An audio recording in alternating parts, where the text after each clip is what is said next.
All right, friends, here is your read aloud option for this reading called The Silk Road. Pay attention to the map over here. You'll notice that the red lines represent overland trade routes, but the Silk Road was also a water trade route. So there was lots of these blue lines which represent trading across oceans and up gulfs and through rivers on waterways, okay? So the Silk Road was not a single road, and it was not made of silk. It was a series of trade routes across Asia that stretched for over 4,000 miles, connecting the Western civilizations of the such as the Greeks and the Persians over here, with the Eastern civilizations of the Chinese over here. Trade began during the 2nd century, or perhaps even earlier, and continued for hundreds of years until transportation by ship became a safer alternative around the 1400s. Many goods were transported over the Silk Road. It was silk that originally fueled the development of this trade. However, the Romans were very interested in this beautiful soft fabric, which was very different from the wools and linens that they were used to. Eventually, silk only accounted for a small portion of the goods traded. Merchants took coral, glass, gems, ivory, precious metals, and textiles eastward to China.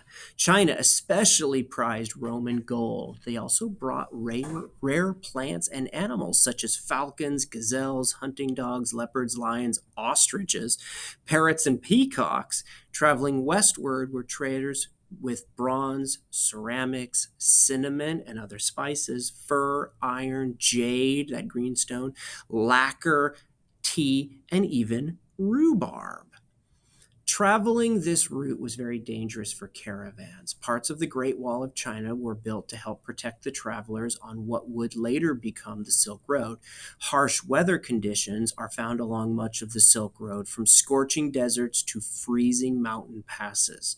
Travelers also had to worry about having enough water in this arid part of the world. Arid means dry. Think about deserts, arid part of the world.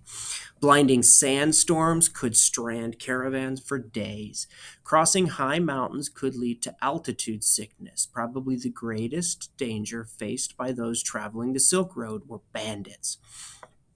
The wealth of merchandise being carried across uninhabited lands was very tempting to those who chose to rob these traveling merchants. A single camel could carry up to 500 pounds of trade goods.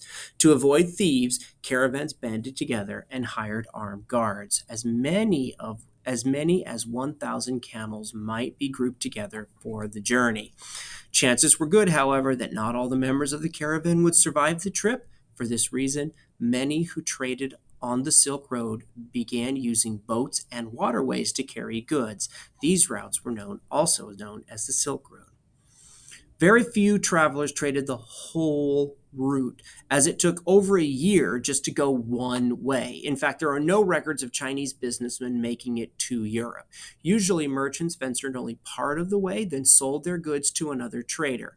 A single item might pass through the hands of many different traders before reaching its final destination.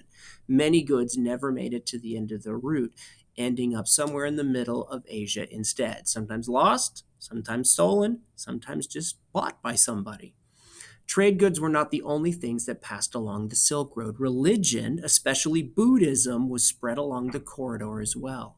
Technology was also shared. The Silk Road brought glass making to China and paper making to the West. Unfortunately, disease was also transmitted along the Silk Road. The bubonic plague that would eventually devastate Europe originally moved westward along the Silk Road. Probably the most famous traveler on the Silk Road was an Italian explorer named Marco Polo, not the game you play in the swimming pool, but the guy who you see on the screen. He was only 17 years old in 1271 when he made the trek all the way east to present day Beijing, China. He returned to Italy in 1295 with many interesting tales to tell about his travels. Most of them were lies. He lied to sell books. There is no doubt that the history of the Silk Road is tied to the history of much of the world's cultures. The exchange of ideas and goods along this trade corridor had effects that have lasted into present day. Our civilization owes much of those brave adventures adventurers who sought to become wealthy through trade along the Silk Road. There you go.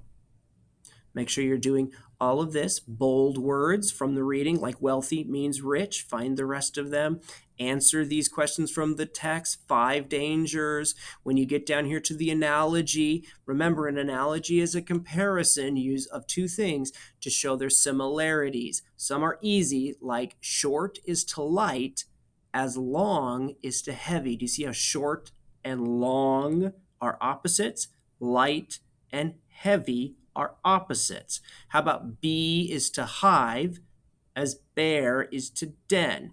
Bees live in the hive, bears live in the den. So you've got animals on one side, their homes on another. So you've got to figure out for this. Silk was to ancient China as blank was to Rome. And blank are to land as pirates are to blank. Use the words in the text. Then you're going to use these words here to fill in the blanks for cause and effect. So good luck.